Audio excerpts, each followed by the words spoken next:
தப்புனா அந்த வண்டி இப்போ தெரியாத அளவுக்கு மாறிடும். மதுரை 168 கிலோமீட்டர். செல்லில் என்னென்னதான் வருது. அம்மா வந்துடுச்சாம்மா, மேக் போயிடுச்சா? பார்த்தீங்கன்னா பழனிக்கு எல்லோரும் பாத யாத்திரை போயிட்டு இருக்காங்க. வண்டியெல்லாம் நீக்கிட்டு புரிய போகுது.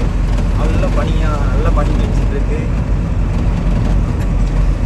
இது வந்து பழனி ரோடு அப்படிங்கிற அளவுக்கு வந்து